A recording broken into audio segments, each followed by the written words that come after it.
سنة 2014 مدينة المحلة الكبرى في مصر كانت على موعد مع فضيحة بكل ما تحمله الكلمة من معنى. القصة دي أبطالها مدرب كاراتيه وفيديوهات اتصورت في السر، وفي النهاية القانون كان ليه كلمة تانية خالص. النهاردة هنرجع بالزمن ونفتح الملف ده تاني عشان نشوف إزاي حكاية شخصية زي دي قدرت تتحول لقضية رأي عام هزت مصر كلها. عشان بس نستوعب حجم اللي حصل وقتها، شوفوا الاقتباس ده من واحد من التقارير الصحفية اللي غطت الموضوع. كارثة حقيقية، زلزال هز أركان المدينة. التعبير نفسه قوي جدا.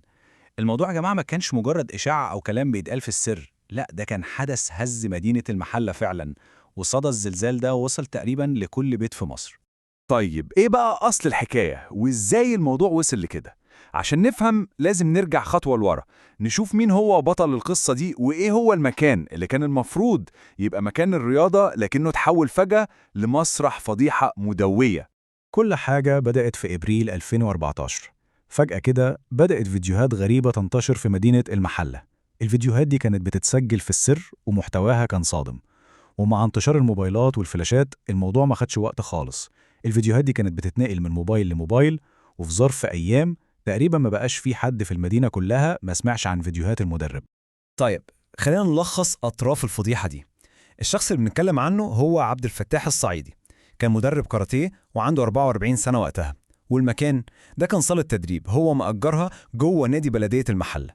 أما الكارثة نفسها بقى فهي عشرات الفيديوهات الفاضحة اللي بتصوره مع سيدات مختلفات، والمصيبة الأكبر إن هو اللي كان بيصورها بنفسه. وهنا بقى ندخل في تفاصيل أكتر عن الشخص نفسه، عن عبد الفتاح الصعيدي. الصحافة وقتها أطلقت عليه ألقاب كتير، بس السؤال الأهم، إيه كانت طريقته بالظبط؟ وإزاي المخطط بتاعه ده كله انكشف بالشكل ده؟ الحقيقة إن الموضوع ما كانش صدفة، لا، التحقيقات كشفت إن في طريقة عمل ممنهجة. أول خطوة كانت الإغراء. كان بيستهدف سيدات كتير منهم كانوا أمهات لأطفال بتتدرب عنده، ويوعدهم بالزواج أو يساعدهم مادياً. بعد كده تيجي خطوة التصوير. كان بيصور اللقاءات دي في السر مستخدم اللابتوب بتاعه في أوضة جوه الجيم. والخطوة الأخيرة والأخطر هي الابتزاز. يعني الموضوع كان مدروس من الأول للآخر. طيب إزاي كل ده اتكشف؟ الحكاية ليها شقين. الشق الأول هو التسريب. الرواية المنتشرة وقتها واللي التحقيقات مشت وراها بتقول إن ابن عمه هو اللي قدر ينسخ الفيديوهات من على اللابتوب بتاعه. أما الشق الثاني فهو التدخل الرسمي.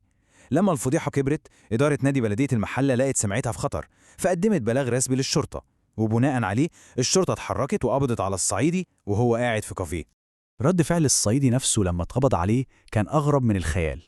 في التحقيقات الأولية لما اتسأل عن الفيديوهات قال الجملة دي: الحاجات دي شخصية وأنا حر في حياتي. تخيلوا، الموضوع بالنسبة له ما كانش جريمة أو حتى غلطة، لأ، كان شايفه حرية شخصية. الجملة دي لوحدها بتورينا قد إيه هو كان منفصل عن الواقع. وهنا بقى القصة خدت منعطف تاني خالص. الموضوع خرج من دايرة الفضيحة والكلام بين الناس ودخل ساحة القضاء. يعني ما بقاش مجرد حكاية عن الأخلاق والسمعة، لا، بقى قضية جنائية بتقم واضحة وصريحة، والقانون المصري بيقول فيها كلمته. النيابة العامة لما مسكت القضية بنت موقفها على مواد محددة جدا في قانون العقوبات. الموضوع مش مجرد فعل فاضح وخلاص، لا، في تفاصيل قانونية. أفعال الصعيدي كانت بتخالف قوانين ليها علاقة بالآداب العامة وبجريمة انتهاك الخصوصية، وطبعا قضية الزنا اللي ظهرت بعدين.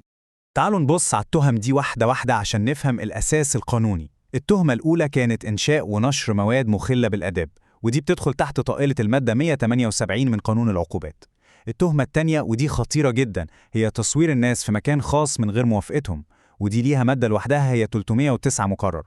وفوق كل ده ظهرت تهمة تالتة وهي الزنا، ودي كانت في قضية منفصلة تماما. تمام. بعد كل اللي حصل ده، التحقيقات والمحاكم والرأي العام اللي كان متابع كل لحظة، إيه كانت النهاية؟ إيه كانت الأحكام اللي صدرت ضد المدرب وضد أي أطراف تانية كانت متورطة في القصة دي؟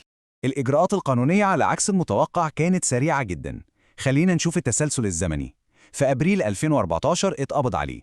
بعدها بشهرين بالظبط في يونيو من نفس السنة طلع أول حكم. وبعدها بكام شهر في يناير 2015 صدر الحكم الثاني، بس المرة دي في قضية الزنا. الحكم الأول كان إيه؟ 2 سجن مع الشغل والنفاذ. التهمة كانت واضحة: إنتاج ونشر مواد فاضحة وانتهاك حرمة الحياة الخاصة للسيدات اللي صورهم في السر. بس الموضوع ما خلصش عند كده، كان لسه في قضية تانية شغالة، وهي قضية الزنا اللي رفعها واحد من الأزواج. وفي القضية دي اتحكم عليه هو كمان ب2 سجن. ومهم نعرف إن دي عقوبة منفصلة تماما عن الحكم الأول. طب والسيدة اللي كانت طرف في قضية الزنا دي، عشان الصورة القانونية تكون كاملة، هي كمان صدر ضدها حكم بنفس المدة 2 سجن، لكن الحكم كان غيابي، وده معناه إنها ما كانتش حاضرة المحاكمة وقتها. في النهاية قصة زي قصة مدرب المحلة بتخلينا نقف ونسأل سؤال مهم جدا عن العصر اللي احنا عايشين فيه. العصر الرقمي والتكنولوجيا خلت جرائم زي دي أسهل بكتير، لكن في نفس الوقت هي نفس التكنولوجيا اللي بتسيب وراها دليل دامغ، بصمة رقمية صعب جدا تتمسح. فالسؤال هنا، هل التكنولوجيا بتغير شكل الجريمة بس، ولا هي بتغير كمان شكل العدالة نفسها وطريقة تحقيقها؟ سؤال يمكن ما عندناش ليه إجابة قاطعة، لكنه بيخلينا نفكر 1000 مرة في علاقتنا بالتكنولوجيا وبمفهوم العدالة في عالمنا الجديد.